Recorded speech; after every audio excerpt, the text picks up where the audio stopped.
So walang katapusang adobo nga mga zay. So ayan, bago tayo magluto ng adobo, magsasaing muna tayo. Yan nga pala yung rice namin mga zay. Whole grain siya, brown rice. Para perfect siya sa ating adobo mga zay. Pork adobo, puro laman, walang taba. Kasi nga hindi nakain ng taba yung aking jusawa, o diba?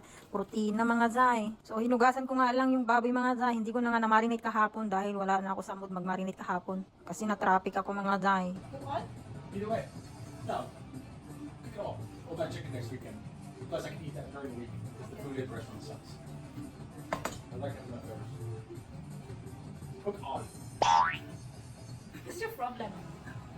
You're making fun of my accent? I absolutely adore your accent. I think it's incredibly sexy. Cook all. Cook on. Pork adobo.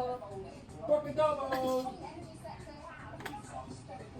Mawawala yung ang ating Did you wear panties under that? manik sarap. And Mama Sinta. You wear panties under that shirt? Shut up, maala. If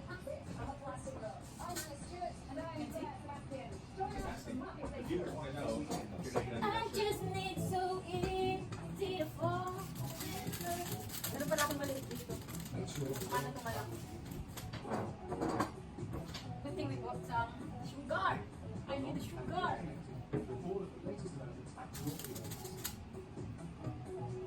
So ayan nga mga zay, niloloko na naman ako ng aking jusawa sa aking accent, o diba? So ayan, naglagay na nga ako ng bawang sibuyas mga zay. Hindi ko nga namalayan, ang lakas pala ng apoy ko.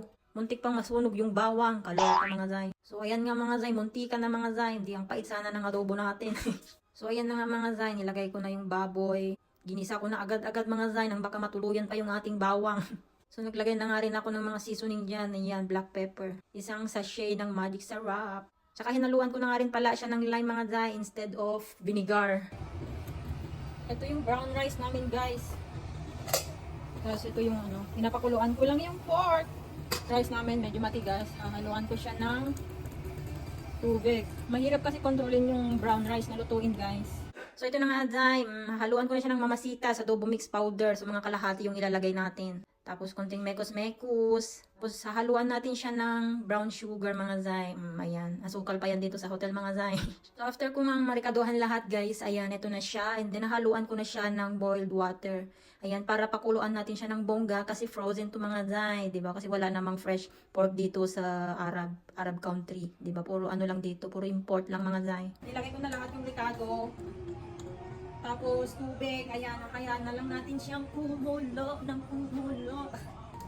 Itong adobo na to guys, mga ano namin ng aking Diyos mga 3 araw. Kasi bibili na naman kami mag-rice. Kasi itong rice namin, 3 araw din yan mga zay. Pero sa ano lang, 1 meal lang sa gabi. Kaya natatakan na naman ako sa mangga.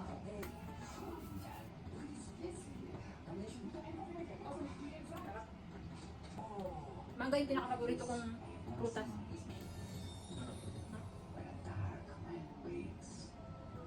Ito na yung ating baboy, di ba? Kumukulo na siya. Kaantayin na lang natin siyang mag-dry. Chan-chararan! Ito na yung aming adobo, guys. Almost. Ay, diba? Bongga.